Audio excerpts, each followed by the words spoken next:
En 2020, 2021, on va pas se le cacher, il est beaucoup plus difficile de se faire financer par une banque.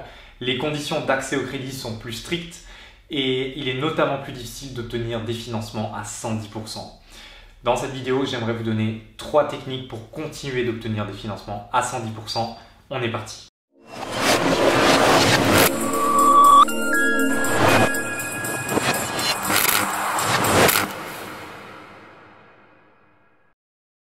Bonjour très chère communauté, très chers investisseurs, je suis Franck, le fondateur d'Imo Millions et dans cette vidéo, j'aimerais comme promis vous partager 3 techniques, 3 astuces pour continuer de vous faire financer à 110%. Avant d'aller plus loin, vous savez que vous pouvez vous abonner à cette chaîne en cliquant sur le bouton juste en dessous de la vidéo si ce n'est pas encore fait pour ne rien rater des prochaines vidéos qui sortiront. Déjà, c'est quoi un financement à 110%?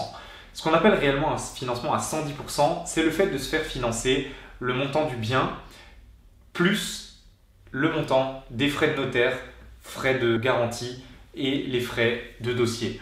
Donc, c'est des frais annexes finalement qui sont en plus de l'achat et en théorie, c'est à vous d'apporter ces frais-là, mais jusque-là, il était assez facilement possible de faire financer ces frais-là également. C'est-à-dire que vous pouviez très bien faire financer les frais de dossier de la banque, les frais de garantie de la banque par cette même banque.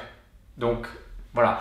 Aujourd'hui, c'est devenu un petit peu plus compliqué et justement, j'aimerais vous partager du coup 3 techniques comme promis pour continuer de vous faire financer ça. Je commence tout de suite avec la première technique. Tout simplement, c'est un petit peu bête, mais toutes les banques n'ont pas arrêté complètement le financement à 110%. Il y en a qui clairement ne le font plus du tout.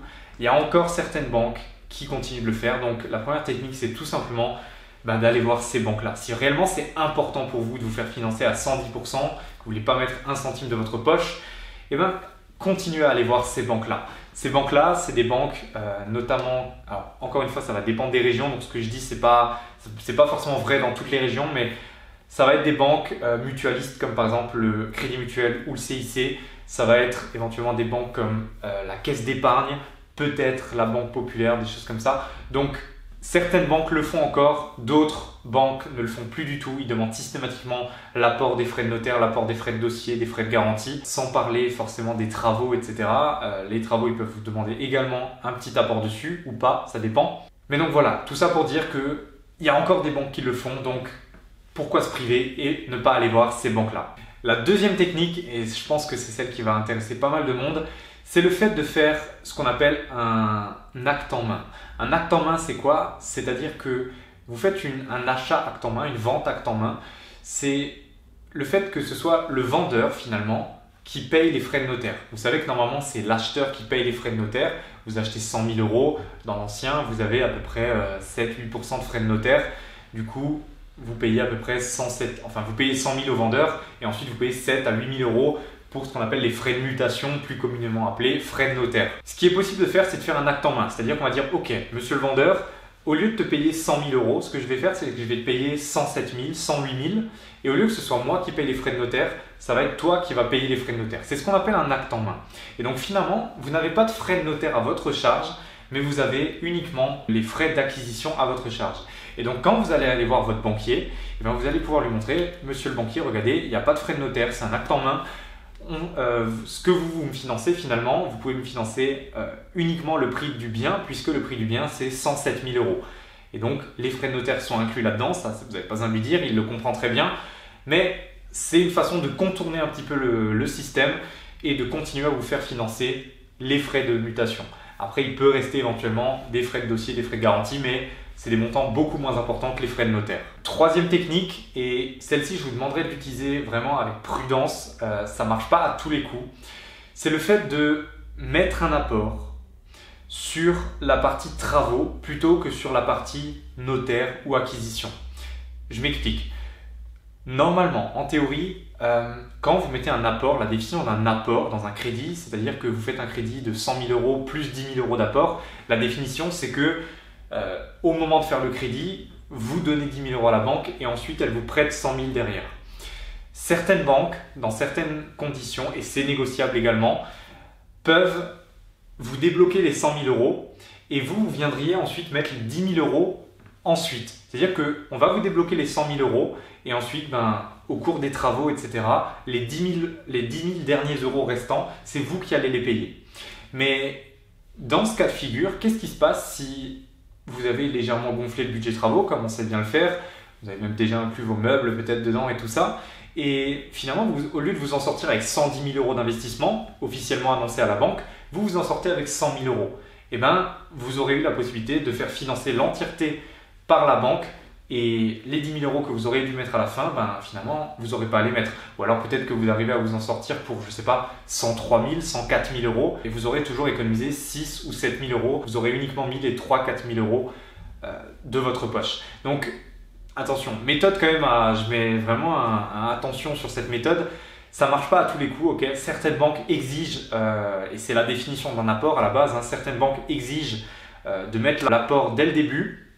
Mais certaines banques peuvent, souvent quand il s'agit de petits apports, ils acceptent que ce soit mis à la fin. Personnellement, je l'ai déjà fait aussi, donc je vous parle de quelque chose que j'ai testé moi-même, qui a fonctionné. Mais attention, ça ne fonctionne pas à tous les coups, donc renseignez-vous bien. Voilà, on arrive au bout de ces 3 techniques. Avant de vous laisser, je voulais quand même vous faire passer un message par rapport à tout ça, par rapport au financement à 110%, etc.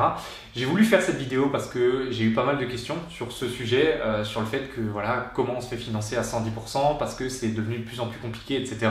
Les amis, un moment, ce qu'on entend sur internet, etc., c'est bien, oui, c'est bien de faire du sans apport, c'est bien de faire du 110%, c'est bien de faire du cash flow, etc. Mais à un moment, je veux dire, surtout, je m'adresse plutôt à ceux qui veulent enchaîner sur plusieurs biens, donc sur le premier bien, deuxième bien, ok, pourquoi pas. Mais à un moment, l'apport, c'est pas une mauvaise chose. C'est pas parce que vous mettez de l'apport sur un bien que c'est pas rentable finalement. Et est-ce que vous préférez vouloir avoir du 110% absolument et peut-être vous faire refuser votre crédit, ou alors mettre 10 000, 20 000, 30 000 euros d'apport et derrière tout de même lever peut-être 100, 200, 300 000 euros? En fait, ce que je veux vous faire comprendre, c'est que parfois, il vaut mieux avoir 50%, 60% d'un gâteau plutôt que 100% d'un gâteau qui n'existe pas ou 0% d'un autre gâteau. Donc, on parle toujours d'effet de levier, bien entendu, mais quand vous mettez de l'apport, il y a quand même un effet de levier. Vous empruntez, à partir du moment où vous empruntez 1 euro à la banque, il y a un mini effet de levier. Donc, quand vous mettez 20 000 euros d'apport et que vous empruntez 150 000, il y a quand même 130 000 euros d'effet de levier.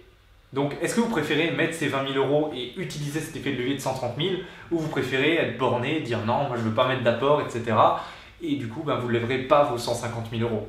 Donc, à un moment, si vous voulez enchaîner, sur plusieurs biens, etc., surtout avec la conjoncture actuelle, l'apport, le nantissement, bref, apporter des garanties financières, à un moment, ça va être inévitable. Et aujourd'hui, je connais personne qui est allé sur plusieurs millions d'euros de patrimoine sans jamais avoir mis un seul euro d'apport.